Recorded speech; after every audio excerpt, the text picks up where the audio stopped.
Right, hello everyone. So welcome to the last formal lecture of class. We're done with all new information.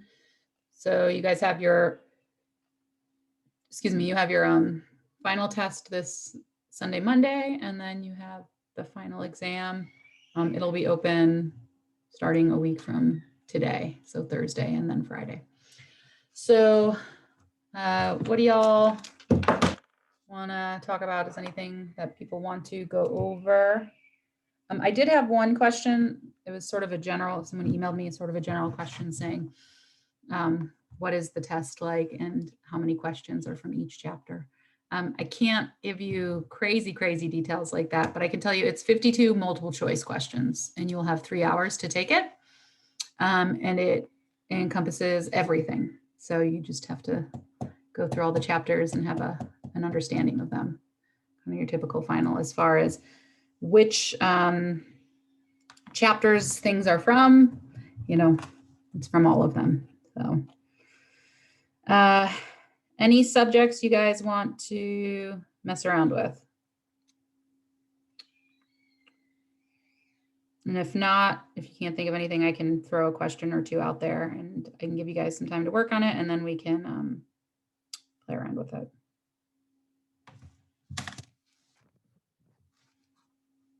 Okay, I'm going to put a question out there and you can, let me share my screen with you. Are we going to have like formula sheets or are we going to need to bring our own notes? You will need to have a formula sheet. Okay, so you can, I would recommend making just a big, broad, general formula sheet, starting with the first chapter, putting down things that are useful for you. Again, it is, it's open book. You can have your notes. So if you don't want to necessarily write everything down on one sheet, you can, at least you have access to the information. But no, I won't give you a formula sheet. Other questions outside of that, as far as like administrative parts of the final? I should have all of your labs graded hopefully by tomorrow, so that you have it, and if not tomorrow, definitely Sunday. So if you have any missing things, get those to me by Sunday for a partial credit. All right, let's try this problem. I'm just gonna throw something out there that I feel like we haven't done in a while. Okay.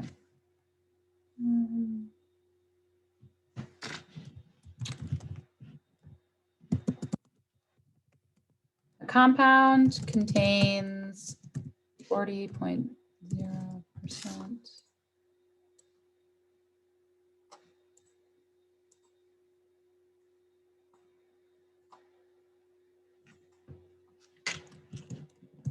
carbon.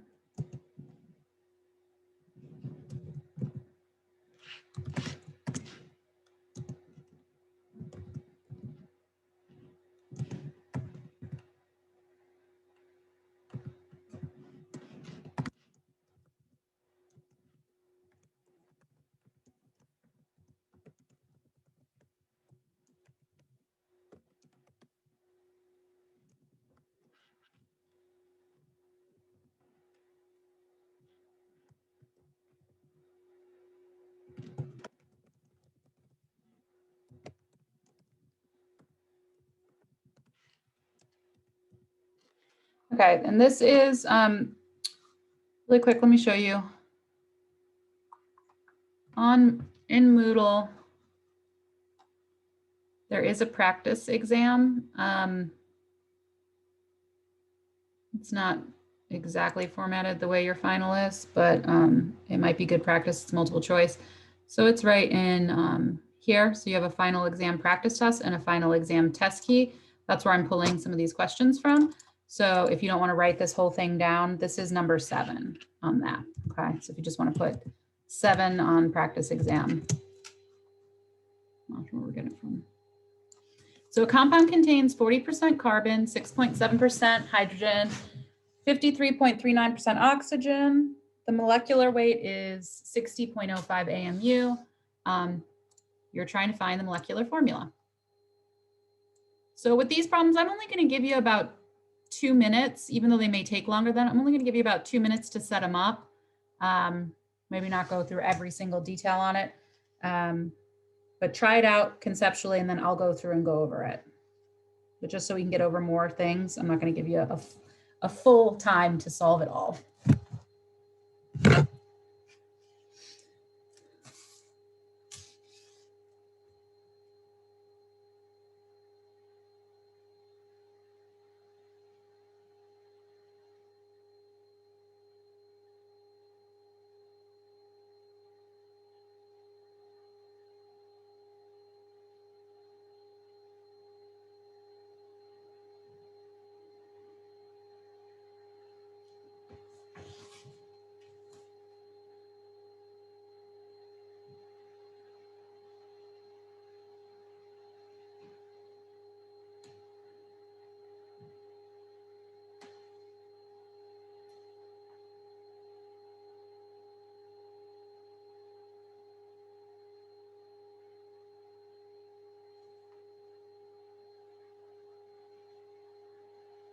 And again, if at any point one of these questions sparks a memory of, ooh, I really don't remember how to do this or that, just let me know and I will more pinpoint our review for what you need.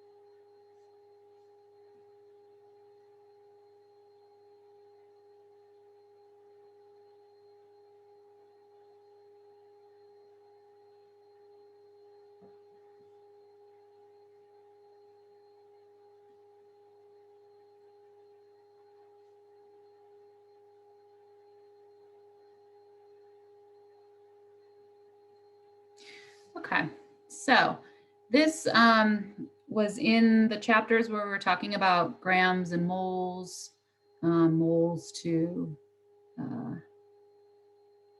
number of atoms, so using Avogadro's number and things like that, just getting comfortable with moles, and then the stoichiometry chapter.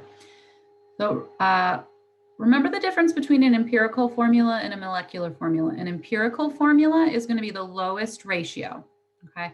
The molecular formula is going to be some sort of multiplier of the empirical formula. So with this problem, we're given percentages of 3 different elements within a compound. I want to figure out, well, at the end, I want to figure out the molecular formula, but I first have to figure out my empirical formula. So what are the lowest ratios? So the way that this goes is if it's given to you in percentage, you can assume a 100-gram sample and we can just ditch percentage and change it to grams, all right? Now, what tends to happen sometimes is people will just immediately plug these numbers into your formula. You don't want to do that. You need to go from grams to moles, because remember, a chemical formula, C, X, H, Y, O, Z, if we're trying to find X, Y, and Z, those are not gram relationships, they're mole relationships. So let's hop all of these values over into moles using the molar mass. So we got 1 mole of carbon is 12.01 grams. So we get 3.33 moles. Next one, 1 mole of hydrogen is equivalent to 1.01 gram. We divide those out, we get 6.64. Oh, I'm liking this. This is like twice as big as that. That feels good.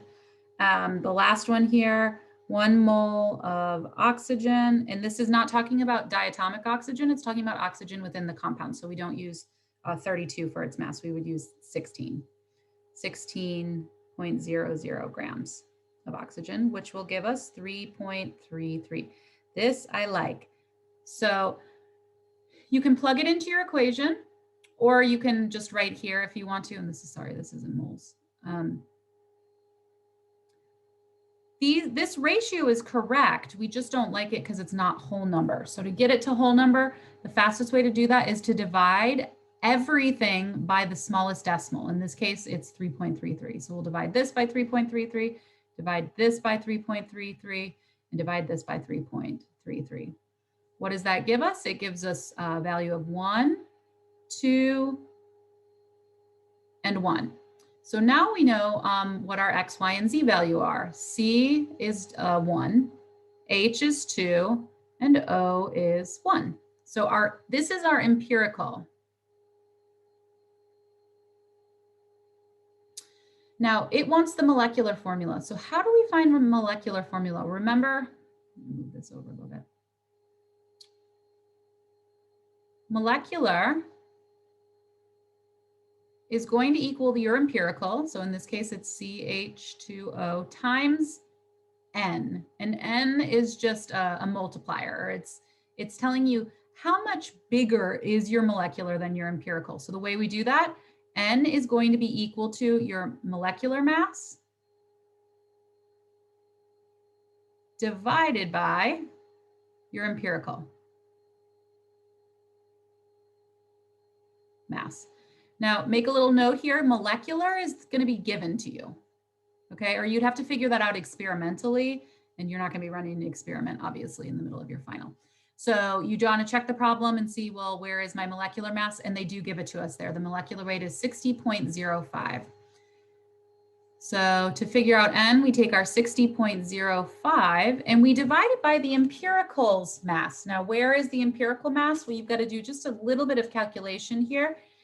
Taking, let's see, our 12 plus our 16 plus 2 gives us roughly 30.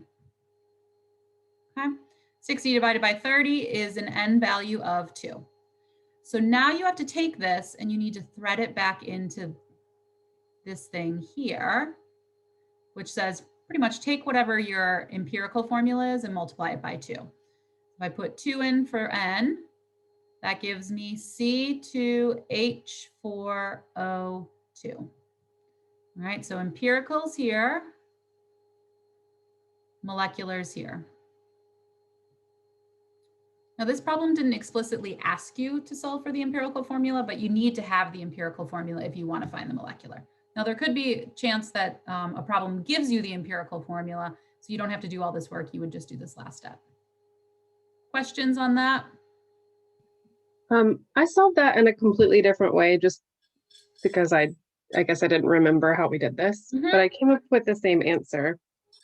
And I'm wondering if that would be, if that's a fluke or if it's something that would happen. I took 60.05 and I multiplied it times 0.4 for carbon and then 0.07 or 0.675 for hydrogen. And it came out giving me those subscripts. Is that normal? I would have to look farther into it. I would recommend going this way just because I know for sure that this works. I'd have to like look at your work and are there ways of solving these in other ordering and multiplier values and things like that? Yes. I don't know what you did though, so I can't speak for that. Okay, did this spark anything for anybody? Ooh, I forgot what a mole is. I forgot how to do mole calculations. I forgot how to calculate molar masses. Why don't we do something with that since we're like in this field? All right, you guys don't want to do any of this. That's fun in organics if anybody's going to organics after this. All right, let's see. How many grams of sulfur are in 3.8 times 10 to the 24th molecules of aluminum sulfate? I'm just smushing a bunch of things in there for you. Okay, so again, I'll give you 2 minutes to maybe work on the setup of it. So how many moles of grams, or how many grams of sulfur are in 3.8 times 10 to the 24th molecules of aluminum sulfate?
Okay, so in this problem, how many grams of sulfur are in 3.8 times 10 to the 24 molecules of aluminum sulfate? So we're given molecules of aluminum sulfate. I have 3.8 times 10 to the 24.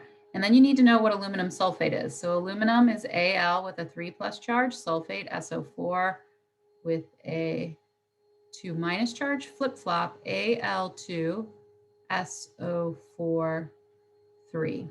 Okay, Al2 SO4 3. We're trying to find grams of sulfur. So I want to relate the entire molecule to just an individual element. So the relationship between these two things is that 1 mole of Al2SO43 will yield or needs 3 moles of sulfur. Where is that coming from? Well, in each one of these molecules, I get 2 aluminums, I get 12 oxygens, the 3 gets distributed out, and then I get 3 sulfurs. Okay, so it's a 1-to-3 ratio. So if I'm in this thing here, which is in a parts or particles, I need to get that into moles. 3.8 times 10 to the 24 Al2SO4, and this is specifically molecules. If I want to convert that into moles, well, 1 mole of anything, and in this case, we're talking about Al2SO4, 3, sorry, let me put the 3 on the outside, is equivalent to 6.022 times 10 to the 23rd molecules. All right, so Avogadro's number will get you out of molecules or atoms and into moles. Now from here, I want to go from moles of the aluminum sulfate into moles of sulfur. That's where I get to use this relationship. So for every 1 mole of the Al2SO4 3, I get 3 moles of sulfur. And this problem wants to know how many grams of sulfur I have. So the last step would be going into grams of sulfur. For every 1 mole of sulfur, I have a mass of, oh my goodness, where's my brain today? 32. 32 grams of sulfur. So our flow chart for this is Al2SO4 3 molecules into Al2SO4 3 moles, and then go into moles of sulfur, and then go into grams of sulfur. Right? Moles of sulfur cancel, moles of the whole compound cancel, molecules of the compound cancel. Let me plug that in real quick, 3.8.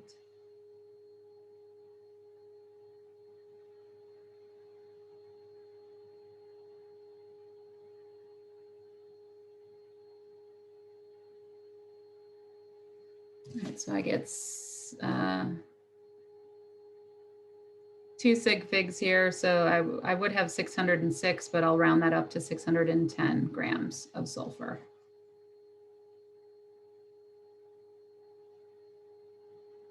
So that problem kind of shoved a bunch of things in there. There's a little bit of nomenclature in there. There's this idea of going from molecules into moles or atoms into moles. That's using Avogadro's number. And then this mole relationship. When you use, Julie's asking, when we use Avogadro's number. So anytime you are going from molecules or atoms into moles, this is where you use Avos.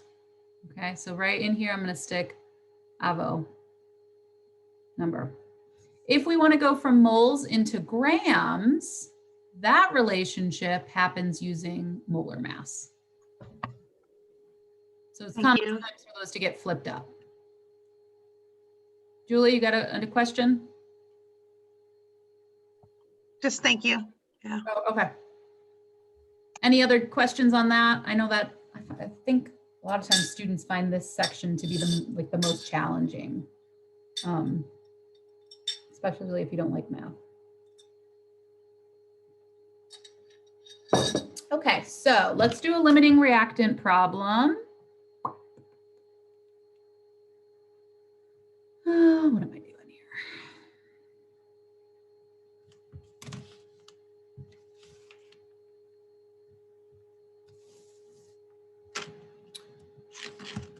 What mass in gram of AgCl is produced? Can't see what I'm typing. 4.22 grams.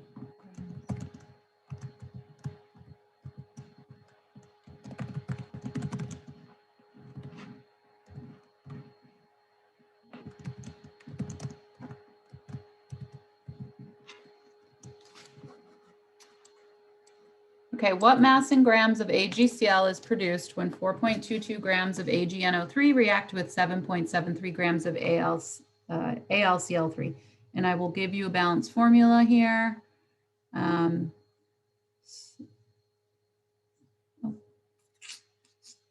on.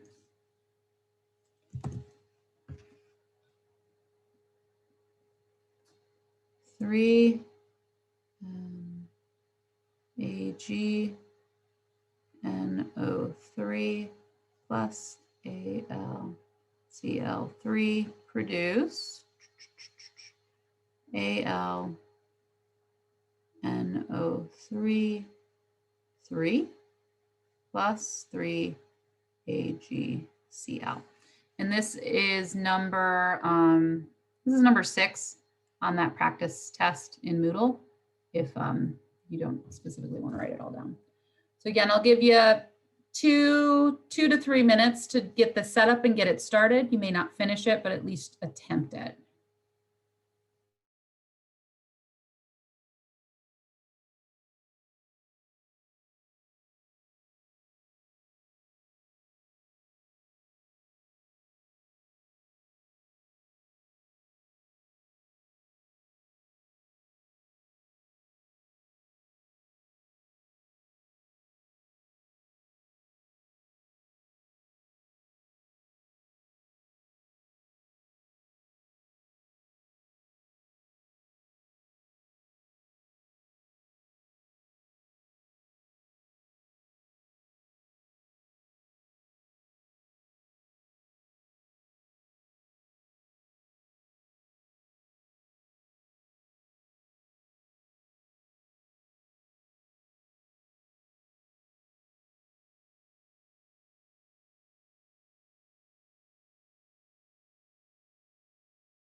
All right, we'll come back together. So hopefully you got at least it started.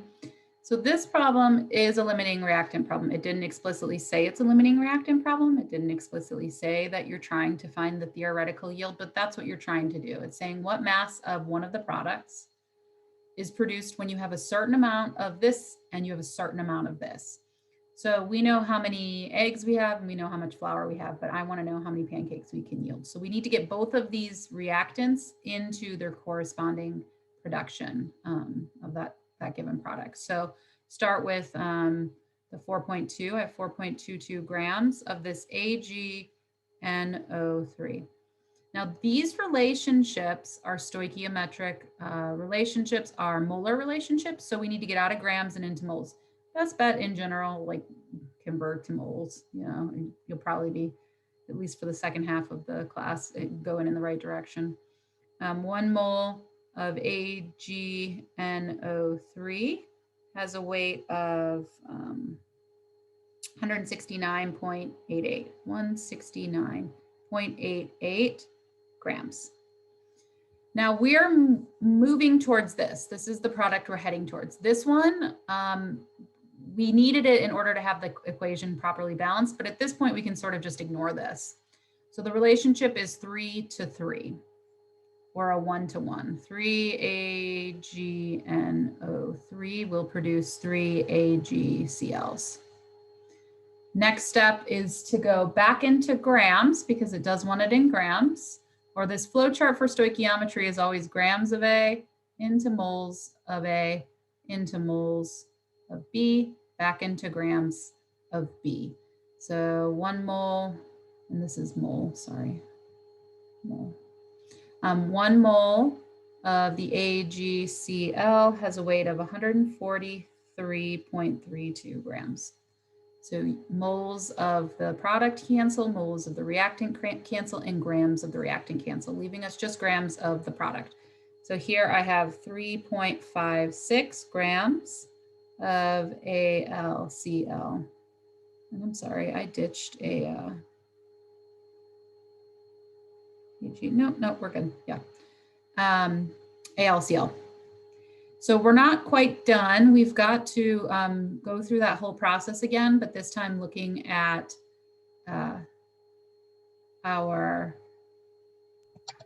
that's where I'm wondering what's mixed up here. I lost the 3 somewhere. So this is 7.73 grams of this second value here. So 7.73 grams of the AlCl3. Excuse me. So again, we go All right. gram. On the top equation, is it not 3.56 grams of AgCl? It's not? I might have just, 7.73 grams of AlCl. no, like just the answer at on that first equation you just did, is it AlCl or AgCl? AgCl, yes. Okay, thank you. That's where I was getting myself mixed up. Yes, thank you. Let's change this to the actual product, AgCl. Now we're back to AlCl3. That's where I'm getting myself confused. Okay, so 1 mole of AlCl3 is going to be equivalent to 133.33 grams of the AlCl3. Now we figure out the relationship here, which is a 1 to 3. So the 1 will go on the bottom of AlCl3 because we want to get rid of that and we want to move into the 3 moles of AgCl. The molar mass of AgCl, it's the same as in the first one. So this final step, you don't have to like recalculate. 143.32 grams in every 1 mole of the AgCl. Cancels, cancels, cancels. When we run the second one through the calculator, we get 24.9 grams of AgCl.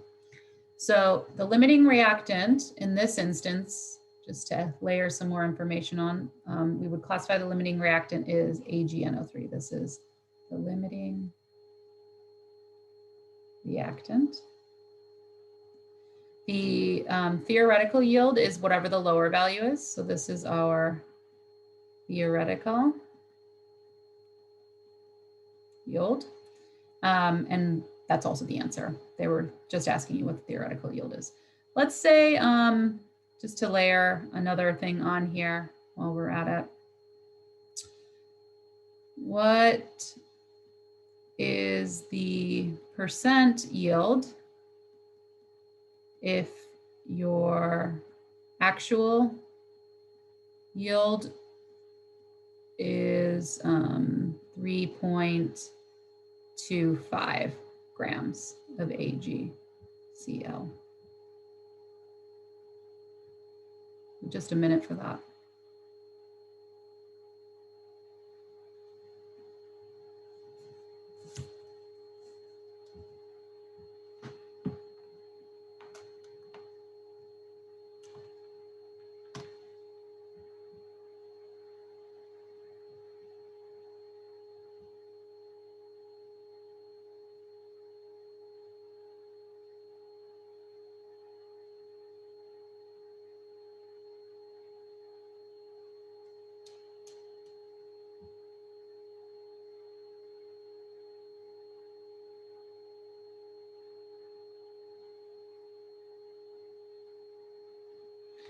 Okay, so percent yield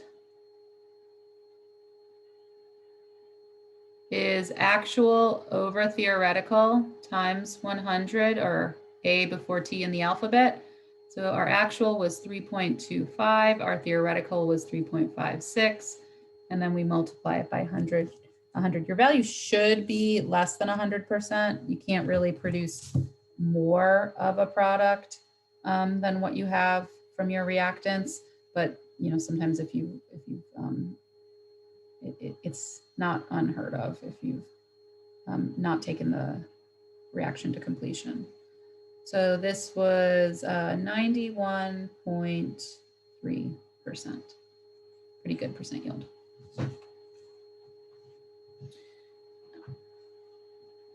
So let's do a little bit of thermochemistry.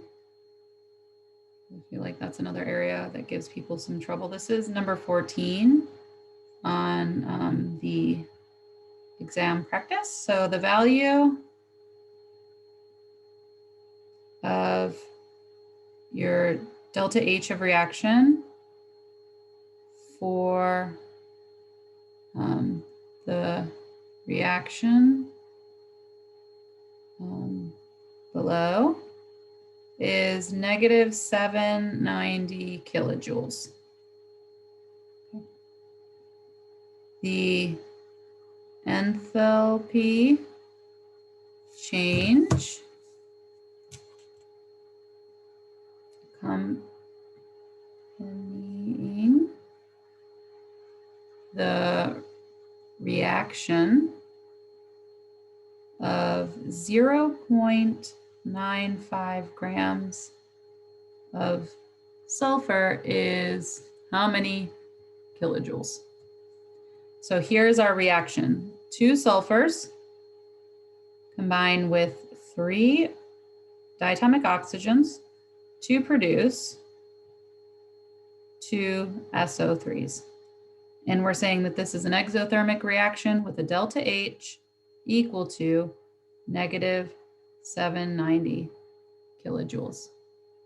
So I'll give you just a minute to mess around with that one.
Okay, so for this one, we're given delta H of reaction. That means that every time I run through this equation stoichiometrically, every time I take 2 moles of this and 3 moles of this to produce 2 moles of this amount of energy is released. So if I want to figure out what's the enthalpy change, which is how much energy was released or absorbed, when I react 0.95 grams of sulfur. So I'm given that I have 0.95 grams of sulfur, and I'm trying to find my enthalpy. Well, how can we go from an amount to an enthalpy? Again, because this stoichiometric relationship is related to this. So another thing I can say, we want to use the 2, is 2 moles of sulfur. If I, combine 2 moles of sulfur, that will release negative 790 kilojoules. Am I given information in moles? No, I'm given information in grams, but it's really easy to go grams to moles. So 0.95 grams of sulfur. We just do a quick conversion. For every 1 mole of sulfur, we weigh 32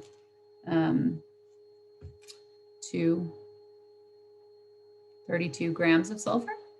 And then I get to use this nifty relationship here that says, for every 2 moles of sulfur that are used, this much energy is going to be released.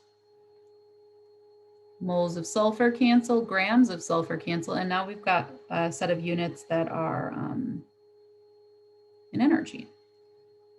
Round it to 2 sig figs, we should get 12 kilojoules, specifically negative 12 kilojoules, the negative letting us know that it's an exothermic reaction.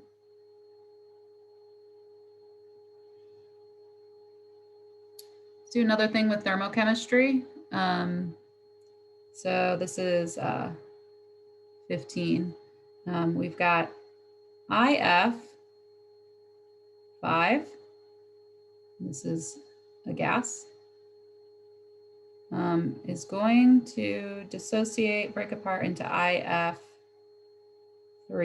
which is also a gas, and F2. So 2 of the fluorines fell off. We want to know the kilojoules of this equation.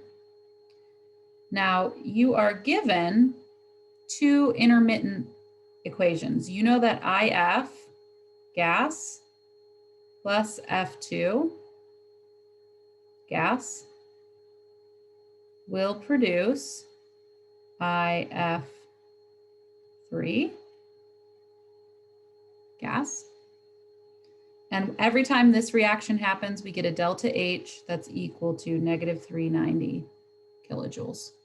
Okay. We have a second equation as well, which is that of IF gas plus 2 F2s gas produces an IF5 gas. And the delta H of reaction for this one is negative 745 kilojoules. So you know these intermittent steps, I want you to figure out kilojoules for the total overall equation. I'll give you just a minute.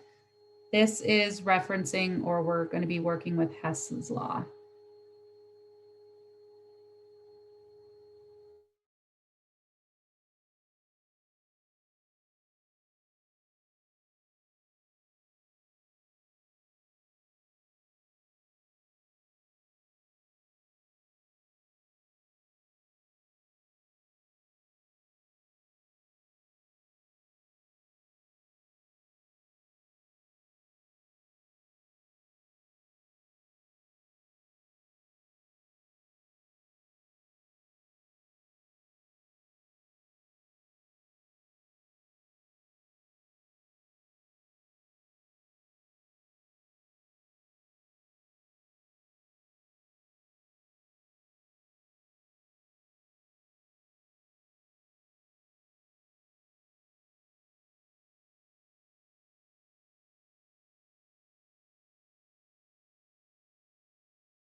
All right, so we know we know the energy that's released or absorbed in these intermittent steps.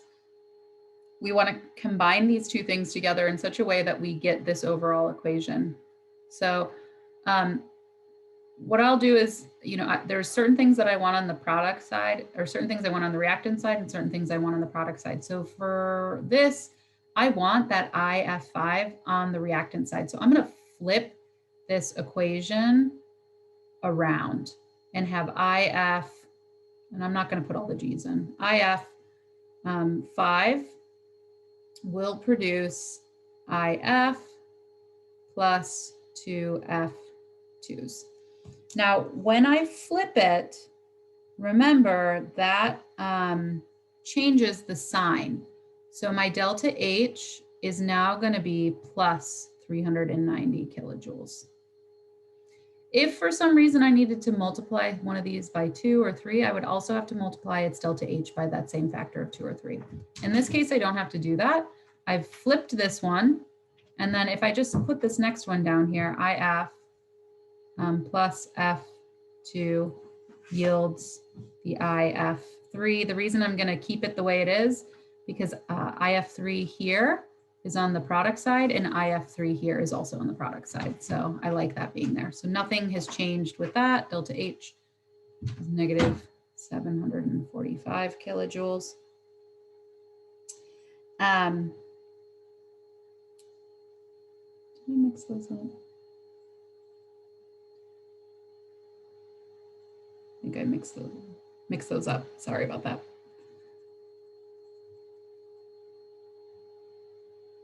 This is corresponding to this one. So this would be positive 745 kilojoules.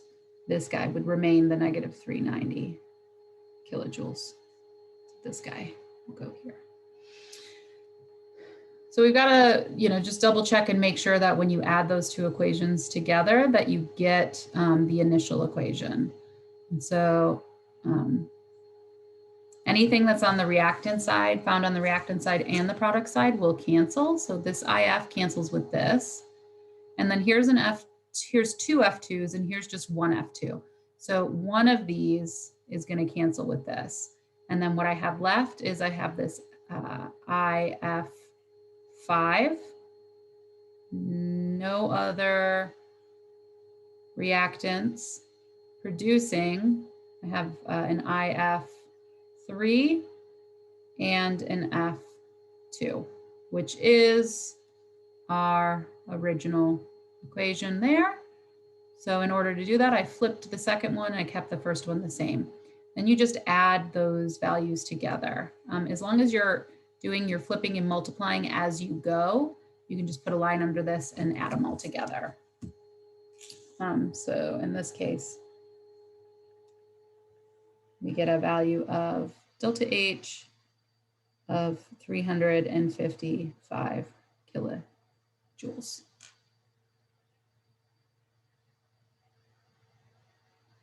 Keep going with this unless there's something that somebody else that you want to work on, another area. Let's do delta H of reaction for this equation. Hold on 1 second. Sorry.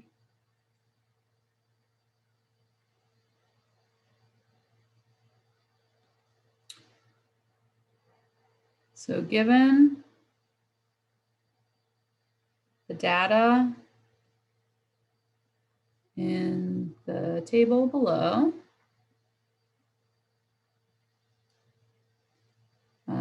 delta H of reaction for the reaction, and it is 4NH3 plus 5O2 reduces 4NO plus 6H2O. Let me put in my sign. So this is gas or gas in our states, gas. And this is liquid. Okay, the key thing here, so we want to know what the kilojoules are. Now you need to have a table with this, and I'm going to give you that information here. So you, the substance,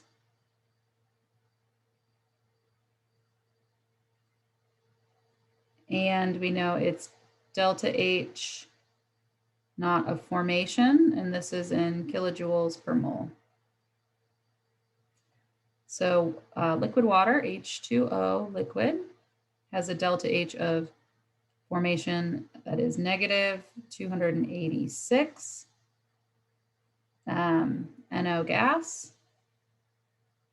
has a value of 90. NO2 gas has a value of 34. HNO3 aqueous has a value of negative 207. And NH3 gas has a value of negative 46. I'll give you all 2 minutes to work on that.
Okay, so this is a products minus reactants problem. Do you remember that? Like so long ago. Delta H is going to be equal to your delta HF, or your delta H of formation of your products, minus the delta H of formation of your reactants. Now this is stoichiometric, okay? So if you have a coefficient, you are going to need to multiply your value by that. When looking at this table here, first thing I notice is that this HNO3 is not even anywhere in this equation. So I'm just going to like cross it out, just ignore it. Okay, we only have 4 different things here. So I'm going to start with my products. Here are my products. NO has a value of 90. But I have, in this case, I've got 4 of them. So I do want to multiply that thing by 4. I'm going to add it to the formation of water, which is a negative value. So make sure you include that, and there's 6 of them. So 6 times this negative 286. And then I'm actually going to put a set of brackets around this whole thing just to really drive home that I want to keep my products and my reactants separate. Okay, so this is going to be minus my reactants. So going over to the reactants, I have 4 of these NH3s. So 4 times my NH3 value, which is negative 46, plus, so within the bracket, you add them.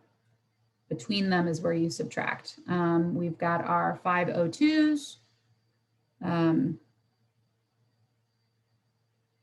no. We don't have to worry about the O2s, so that information wasn't given. So actually, there's 2 things we're not using here. We're not using the NO2 value either. So this one we can ignore. So remember, delta H of formation of gases for any gas is going to equal 0 kilojoules per mole.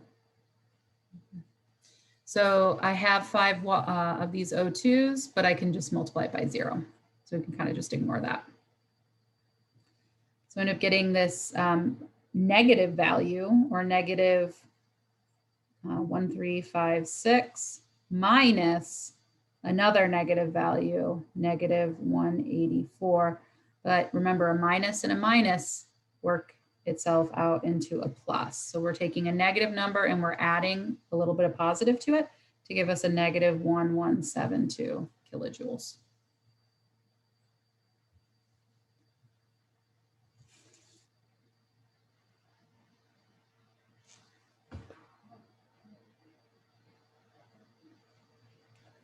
Can you explain why the O2 has a value of 0? So any delta H of formation for any gas is going to be 0. It doesn't require any change in H to produce that. But the NH3 is a gas, and so is the 4NO3. Oh, I'm sorry. Any molecular or elemental gas. My bad. Any molecular or elemental. So anytime you have an element, sorry about that. So O2, N2, Cl2, anything where it's just combined with itself. There's no formation.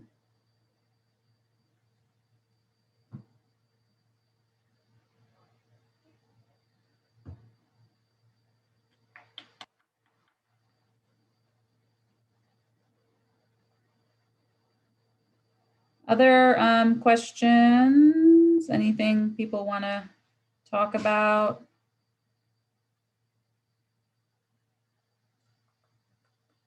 I'm gonna look through here. Naming, there's definitely going to be some naming on there. You guys good with naming? Sure. Well, let's see if you are. I'll give you a couple, okay? So let's do, I want you to tell me what these things are. H2SO4,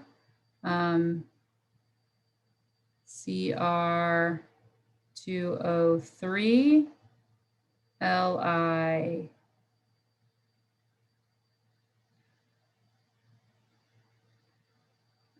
Li2S. Give you one more.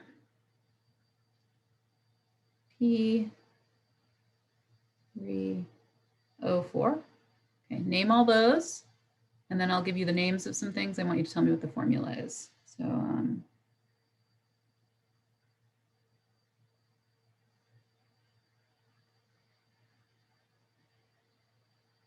vanadium 2 oxide, calcium, I wrote that so well.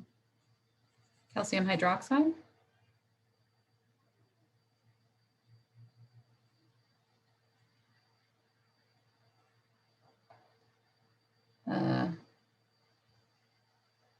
carbon tetrafluoride,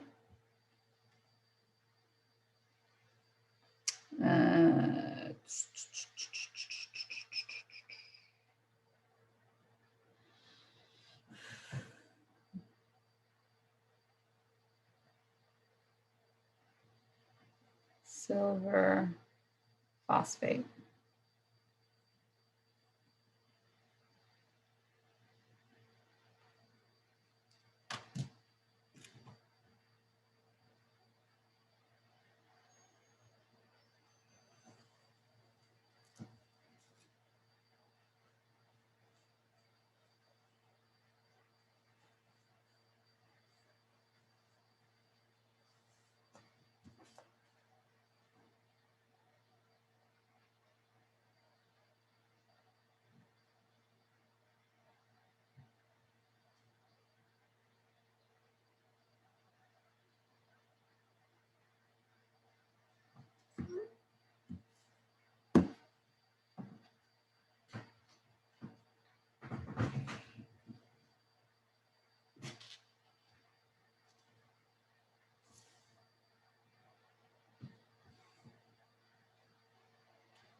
Okay, so for naming these, first thing you always want to do is determine what it is.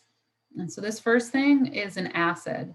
I mean, it's not just an acid, but it's an acid with a polyatomic ion. So anytime we have a polyatomic ion for our name, we don't use hydro. Hydro, like if we had something like HCl, where it's a binary one combined with another thing, that would be hydrochloric acid.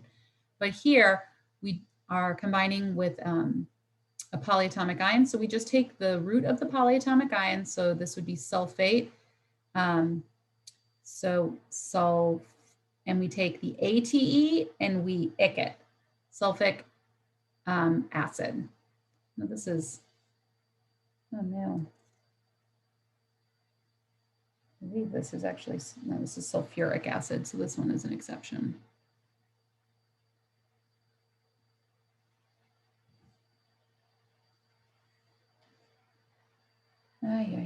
My brain is all over the place today. Sorry, guys. My daughter woke up a bunch of times last night. So. Barely holding it together. I'll pull my notes up.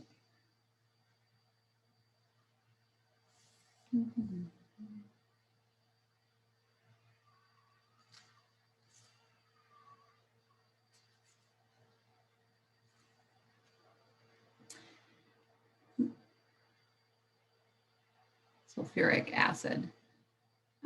So sulfur is one of the ones, they're kind of, it's an exception.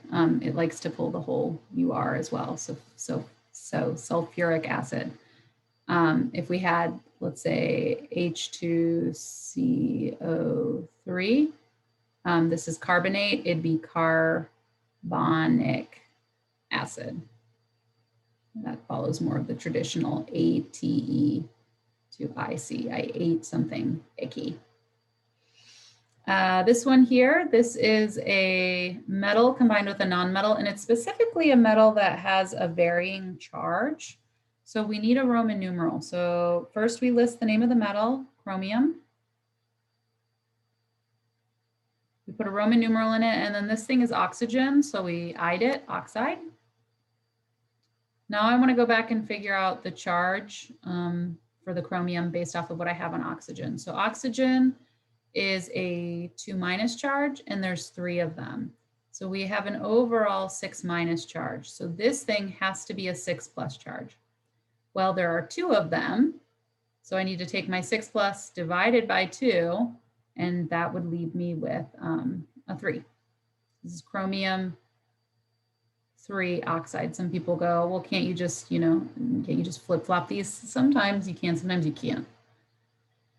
This thing here is a metal and a nonmetal. This is a metal with a predictable charge. So all I need to say is lithium sulfide. No Roman numeral. Good with that. This guy is different from the other ones, or the previous 2, in that it's 2 nonmetals. So nonmetals is when we prefix. This is triphosphorus. And then the second guy, tetra, and we do I'd it. So we I'd our nonmetals. Over here, going from the name to the formula, vanadium 2 oxide, that means I have V, and this vanadium has a 2+ charge. So I'm going to write a little 2+. Oxygen is 2-. Flip flop, that would give me V2O2, and we can reduce that down to VO. Calcium hydroxide, metal and a nonmetal, so I need to flip flop charges. Calcium has a 2+ charge, hydroxide OH-, and there is a space there, guys. That's supposed to be one word. Flip flop, I have 1 calcium and I have 2 hydroxides, so I have to put the hydroxides in parentheses and then throw the 2 on the outside of it. Carbon tetrafluoride, so I'm seeing a prefix and I know these are both nonmetals. So all I need to do is take whatever my prefix is and stick it as my subscript. We can ditch a mono on the first, so that's just carbon. There's an inferred mono there. Tetrafluoride, well, it's fluorine and tetra is 4. Silver phosphate, silver is a metal, and you may be thinking, oh, where is its charge? It's got an unpredictable charge. It's actually one of the transition metals with a predictable charge. So remember, aluminum is a 3+, go down and to the left. Zinc is a 2+, go down and to the left. Silver is a 1+, 3, 2, 1. Phosphate, PO4 with a 3- charge, flip-flop. I need 3 silvers to balance out every 1 phosphate. You don't need parentheses around your polyatomic ion if you only have 1 of them. Are the metals of varying charges the ones that are in the D block? Yeah, yeah, and also tin and lead. So 50 and 82, put those with the D block. All right.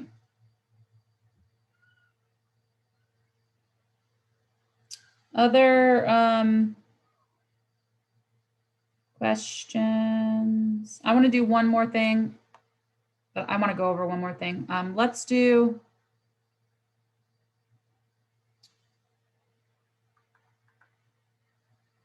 Give you a formal charge question.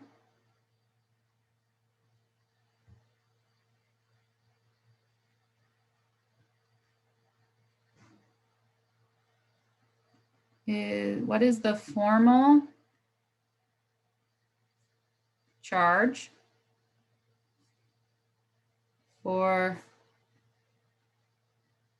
each element in SOCl2?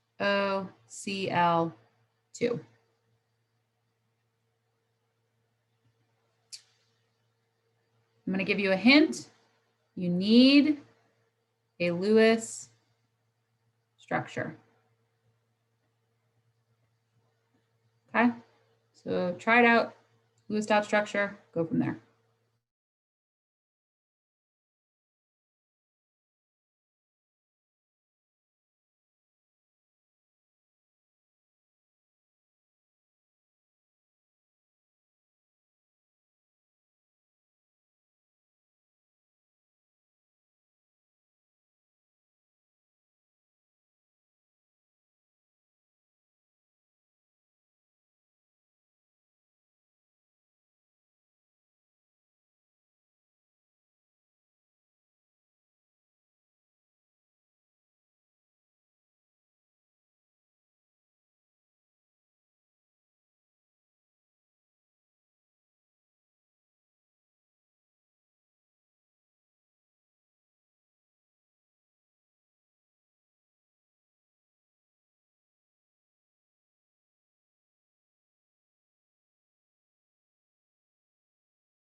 Okay, so if we want to find formal charge on an atom and a molecule, we need to have its Lewis structure because we need to know how many bonds and lone pairs there are for all these. So in order to do a Lewis dot structure for SOCl2, the first thing I need to do is count up how many valence electrons I have to play around with. So sulfur brings 6. Oxygen also brings 6, and then chlorine and chlorine bring so 7 times 2. We get 14 plus our 12 is what, 26 electrons. So when making your Lewis dot structure, the thing that's written first 99% of the time is what goes in the center. So I'm going to put sulfur there, oxygen, oxygen, sorry, just one oxygen, sulfur, oxygen, and then chlorine and chlorine. And then I have to stick them together. So glue this structure together. Then you always want to make the outer guys happy first and then work towards the inner guy. So the outer guy here, oxygen wants 8. He brought 6, but he wants 8. So we're going to add 6 more. We're going to add 6 more to this chlorine. 1, 2, 3, 4, 5, 6, and then 6 here. That brings me to 24 electrons. I need 26 electrons. So the last thing I'm going to do is throw 2 electrons on my sulfur in the center. Now, formal charge is going to equal your valence electrons minus your lines minus your dots. So for sulfur in the center here, sulfur has a valence of 6. It has 6 valence electrons that it brings. We're going to subtract the lines. So we've got 1, 2, 3 lines. And then we're also going to subtract the dots. So I have 1, 2, minus 2. So this gives me an overall +1.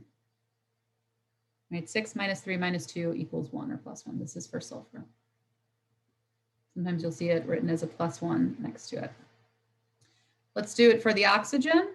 So oxygen has also 6 valence electrons that it brings. Let's subtract our line. So we've got 1 line, and then subtract our dots. 1, 2, 3, 4, 5, 6. So minus 6. So this gives me a -1. -1 next to our low oxygen. Chlorines are the same for both of these setups. So chlorine has a valence, it brings 7. How many lines? 1 line. And how many dots? 1, 2, 3, 4, 5, 6 dots, minus 6, and it equals 0. So this actually has a 0 and a 0. Your formal charges should all add up to whatever the charge of the molecule is. So in this case, the molecule's charge is 0. Well, 0 plus 0 plus 1 minus, sorry, this is a -1, minus 1 would equal 0, right? Or all these things times 2 would equal 0. So be able to do Lewis dot structures, be able to do formal charges. Don't forget about shapes. You may want to have that one reference with like tetrahedral, trigonal bipyramidal, all those available as well. So that's our time for today. That was really the last formal lecture. I'm not leaving you guys to like go off into the ether of exams, but we don't have any formal meetings next week. All right. So with that being said, though, I am around, and I have no problem meeting on Tuesday, not Thursday, but on Tuesday, I have no problem meeting and doing some more review with you guys. So if you want to hit your textbooks this weekend, check out the homework, see, maybe get a better idea of like what you really need help on, I can meet you all on Tuesday and we can do some more review from there. All right. Don't forget to get your test done Sunday, Monday. Otherwise, you're all good to go. So if I don't see you, because you don't come to the review, which is fine, it's been so nice having you all in this class this semester. I know it's been really challenging, but you guys have been awesome. And I feel like I've been able to get like little snippets of your personality. So thank you for that, because I've been living with my husband and my 2 daughters for 9 months straight. So it's nice to see somebody else. Thank you guys. And if you have any personal questions, you need to hang out for a second, bye Rachel, you can.